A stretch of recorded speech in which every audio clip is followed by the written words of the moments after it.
One thing I have noticed as I get older, I know too much. Not in the sense of I'm smarter than you or even smarter than I was before. It's not so much about smarts as it is experience and history. I have seen more, I've journeyed through more, I've been hurt more, I've rallied more. The more people I know and have served as pastor, the more stories I know of things that can go wrong and of miracles that can surprise. The longer I've been a mother, the more illnesses and injuries I've cared for, and the less I'm guessing, the more I know. The more documentaries I've watched, the more I distrust everybody. And so I anticipate things because I've already experienced them, or I've read about them, or heard about them, and I think, oh, I know how this is going to go down. I know too much. And knowing steals away my wonder and my curiosity. Technology doesn't help. Social media feeds us stories of all these things that happen to other people, so it's bound to happen to us, right? And with AI at the helm, forget about discerning truth from fiction. Videos and voiceovers are intent on tricking us, and they often do. Have a question about how the world works? Just ask Google or Alexa, and you've got your answer in milliseconds. Knowledge is at our fingertips. In this room alone, the amount of knowledge is astounding in medicine, education, technology, construction and design, law and order. This room alone holds a lot of knowledge and expertise about how the world works. The more you know is an aspirational motto for us. But at some point, as we grow older, we advance in our fields and letters are added after our names. Awards and recognitions are received, and at some point we begin to lose our sense of wonder. We stop asking questions, and instead we are sought after for the answers. But questions signal curiosity, and answers offer judgment, hence why we call them correct and incorrect. I love the quote, "Be curious, not judgmental." It's attributed to Walt Whitman in the show Ted Lasso, but its origins are actually uncertain. The meaning, though, remains profound. Be curious, not judgmental. When encountering something or someone you don't know or don't understand, curiosity is a posture of openness. Judgment is a posture of assumption, like we already know the answer. In both of our readings today, we hear wondrous works and revelations about God and how curiosity and judgment impact how we experience God showing up. In our Exodus reading, the Israelites have been brought to safety through the sea, protected by God to this point. But how easily they forget as they wander in the wilderness now. They are dreadfully thirsty and wondering what all of this is for. They're complaining, they assume the worst, that Moses has brought them here to die of thirst.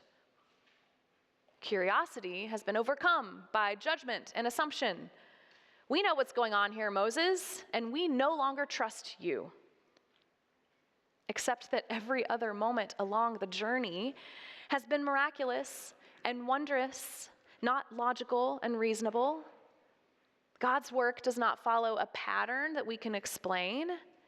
And so even in the midst of their complaining and assuming, God throws another miracle their way, water flowing from rock.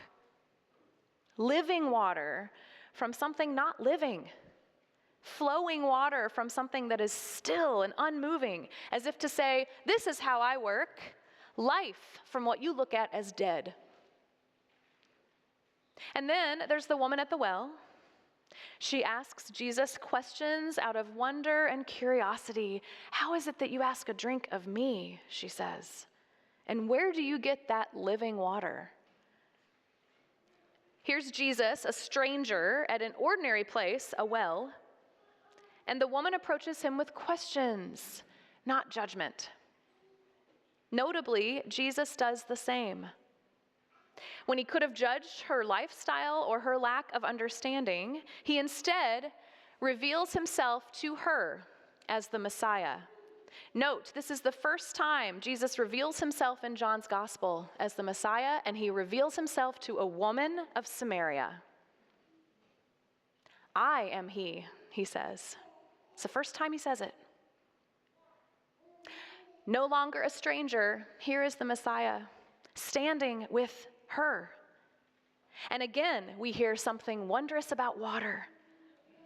While standing at a well, which is still unmoving water, Jesus speaks of bringing living water, flowing, running water, water not stagnant, but moving, as if to say, this is how I work, limitless grace from what you thought would run out. This Lent, we are exploring how God is all in for us and for the world, how the sacrificial love of Jesus is complete and total all in all for salvation. And each week we hear different ways of God going all in for us. And today, God is all in for wonder, for curiosity, for questions. And perhaps the one place in our lives where wonder is welcome is our faith, is here. But even then, how many times do we seek certainty, sensible, cut and dry explanations for worship, for life of faith? Take communion, for instance, holy mystery. Bread becomes Christ's body. Wine becomes Christ's blood. How does this work? Can we explain it? This afternoon, right after this service, we have a communion milestone class for students who will be learning about this sacrament. Do you think at the end of that retreat, they will know all the answers about this holy mystery? Pastor Ryan says yes. Do I or Pastor Ryan know just how and why God makes this amazing grace and gift happen for us? What do you say now? So the little ones should lead us. We don't know all the answers either. We're not actually supposed to understand it. If we did, it would lose its mystery. And our God is alive and at work in holy mystery. Here at Shepherd of the Hills, your pastors will place the bread into any hands that are open, no matter the age, because this is a meal of wonder. And certainly we teach what we know about this sacrament, and we share the story and the power and the gifts of forgiveness and grace that we receive here. We want to teach that, yes, but we don't receive this gift because we understand it. No way. We receive this gift only because Jesus gives it to us and we open our hands to receive it. Now, we always respect parents' wishes at this table, and we understand parents may want their children to wait for communion class. But it's important you know why we practice what we do here, because this table holds wonder, and our God is a wondrous God. We will always favor wonder over knowledge, because our God works in wonder, and the miraculous, the holy, the incredible, the indescribable, these moments lack explanation. Can't put words to them. Our faith rests in wonder. Our faith is found outside of what we know. There's a long prayer that pastors say before communion. It's called the Eucharistic prayer. Eucharist meaning give thanks. And so this meal is called the Eucharist. And the Eucharistic prayer is a prayer that names the works of God, the salvation of God through the ages. You could kind of see it as an arc of salvation.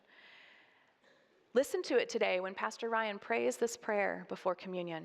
Listen to all the works of God that are named. The creation of the universe, the saving of the Israelites, the sending of God's Son, the death and resurrection of Jesus for our salvation. Works of wonder, all of them. Explainable and understandable, none of them. God does not work in ways that our knowledge can grasp, and I think God likes it that way. Water from a rock in our Exodus story, living water at a well in our gospel. Jesus revealing himself as the Messiah to a Samaritan woman who just asked some questions. Maybe in our curiosity, God shows up most wondrously. Thanks be to God for that. Amen.